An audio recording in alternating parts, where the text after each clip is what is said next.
오늘의 10분 말씀 나눔입니다.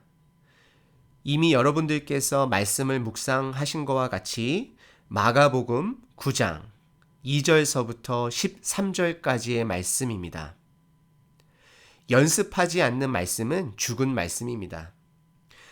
오늘 본문 말씀에는 예수님께서 갈릴리 사역을 마무리하시고 본격적으로 본인의 고난과 죽음과 부활에 대해서 제자들에게 끊임없이 가르치시고 계십니다.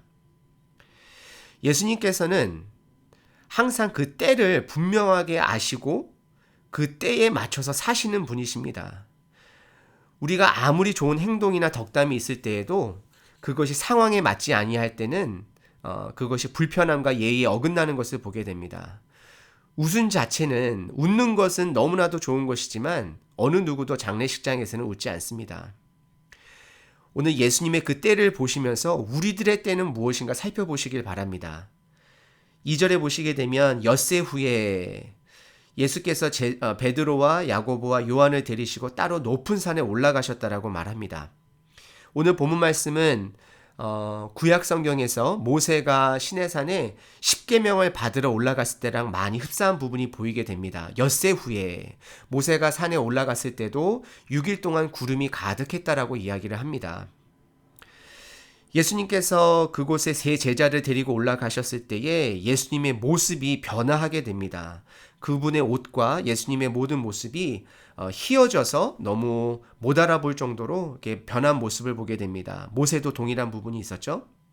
근데 거기에서 멈추는 것이 아니라 정말 율법의 대표하시는 우리 모세, 그리고 예언의 대표적인 엘리야, 이 두 사람이 함께 예수님과 있게 되면서 베드로가 무의식 중에 오늘 성경에 보시게 되면 6절에 이는 그들이 몹시 무서워하므로 그가 무슨 말을 할지 알지 못함이더라. 무슨 말을 했냐면요, 우리가 너무 여기 있는 것이 좋사오니 우리가 초막 셋을 짓습니다. 셋을 짓고 싶습니다. 얘기하면서 하나는 모세를 위하여서, 하나는 엘리야를 위하여서, 하나는 예수님을 위하여서 이렇게 짓자라고 이야기를 하죠. 근데 이거는 베드로가 크게 의미를 두고 한 것이 아니라 정말 두렵고 떨리는 가운데 그냥 무의식 중에, 어떻게 보면 베드로가 광야 생활 때의 천막이라는 그 광야 텐트 생활을 기억했을 수도 있고요. 그리고 또한 손님들에게 대접하기 위하여서, 아무튼 그런 문화에서 나오는 본인이 알지 못하는 그런 무의식성에서 나오는 말인 것을 볼 수 있습니다. 하지만 여기서 우리가 집중해야 되는 것은요, 두 가지가 있는데요. 첫 번째는 이 화려한 예수님의 변화도 중요한 거긴 하지만 더 중요한 것은 하나님 아버지께서 7절에 말씀하십니다. 마침 구름이 와서 그들을 덮으며 구름 속에 소리가 나되 이는 내 사랑하는 아들이니 너희는 그 말을 들으라 하는지라. 내 사랑하는 아들이라 그러고 그 예수님의 말씀을 들으라고 합니다. 여러분들, 우리가 집중해야 되는 것은요, 말씀을 지켜내야 할 때입니다. 저희들의 때는 하나님을 예수님을 하나님의 아들로서 인정해야 되고요. 그리고 그 말씀을, 예수님의 말씀을 지켜내야 할 때입니다. 하나님 아버지께서는 제자들에게 이 사람이 내가 말하는 하나님의 아들이다. 너희들이 지금 보는 그 모세, 율법의 대표적인 사람 모세와 또 선지자, 그 엘리야가 있긴 하지만 그 율법과 예언, 그것이 완성되어 전 바로 예수님이, 내 아들이 바로 예수다라고 이야기를 하면서 너는 그의 말을 들을지다라고 계속해서 이야기를 하고 있습니다. 그러면서 9절서부터는 산에서 내려오는 것을 보게 돼요. 그들이 산에서 내려올 때에, 중요한 것은 그 산에 있을 때가 지금 아니라는 것이에요. 여러분들, 저희들이 지금 살아가고 있는 이 때가 어느 때인지를 여러분들 분별하실 수 있는 저 여러분 되시기를 축원드립니다. 제자들하고 예수님은 그때 산을 내려올 때에 예수께서 경고하세요. 뭐라고 경고하시냐면, 인자가 내가 죽은 자 가운데서 살아날 때까지 본 것을 아무에게도 이르지 말라. 내가 너희들한테 오늘 보여준 것은 내가 죽고 나서 살아날 때까지는 다시 아무에게도 얘기하지 말라라고 이야기를 해요. 여러분들 9장 1절에 보시게 되면 또 이르되 내가 진실로 너희에게 이르노니 여기 서 있는 사람 중에 죽기 전에 하나님의 나라가 권능으로 임하는 것을 볼 자들도 있느니라 하시니라. 이 말씀을 한 것은 어떠한 학자들은 오늘 이 변하신 예수님의 모습을 이 세 제자들을 향해서 이야기한 거라시라고도 이야기를 하게 되는데요. 중요한 것은 이 제자들이 아직까지도 예수님의 그 고난과 죽으심을 깨닫지 못해요.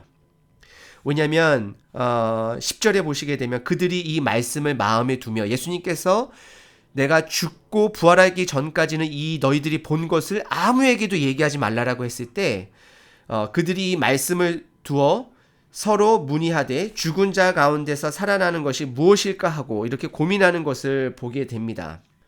그러면서 제자들이 그 당시에 엘리야는요, 구약 성경 당시에 죽지 않고 하늘로 올라간 선지자이기 때문에 이스라엘 백성들은 엘리야가 하늘에 속한 사람, 선지자였기 때문에 예언하는 사람이기 때문에 하늘로부터 언젠가는 다시 내려와서 본인들에게 말씀을 다시금 하나님의 대언하는 말씀을 전해줄 자라고 믿고 있었어요. 그리고 말라기서에도 보시게 되면 엘리야가 다시 올 거라고도 이야기를 하고 있습니다. 그래서 지금도 이스라엘 백성들은 할례를 행할 때와 그 남자의 생식기를 표피를 잘라내는 그 아기 8일째 때 행하는 그 할례를 행할 때와 그리고 유월절 때는 엘리야의 의자라고 부르게 되는데요. 엘리야가 내려와서 앉을 수 있게끔 환영하는 마음으로 때로는 문도 열어놓고 엘리야가 꼭 언제든지 올 거라고 이야기를 하고 있어요. 지금도 이스라엘 백성들은 엘리야의 올 때를 기다리고 있어요. 근데 저희들의 때는요, 이미 그 엘리야 저희 이 삶 가운데 이미 왔었어요. 마가복음 1장에 보시게 되면 침례 요한을 그런 엘리야의 그런 대행으로서 표현하고 있습니다. 이미 엘리야가 왔어요. 그래서 제자들이 예수님에게 물어보기를, 그런 문화를 가진 제자들이 예수님에게 물어보기를 엘리야가 먼저 와야 하리라 하나이까 물어봤어요. 많은 학자들이, 많은 서기관들이나 바리새인들이 엘리야가 와야지 우리가 회복이 돼야 된다라고 하는데, 예수님 엘리야가 먼저 와야 됩니까? 라고 물어봤을 때 예수님께서 뭐라고 말씀하시냐면요, 12절에 보시게 되면 엘리야가 과연 먼저 와서 모든 것을 회복하거니와 어찌 인자에 대하여 기록하기를 많은 고난을 받고 멸시를 당하리라 하였느냐.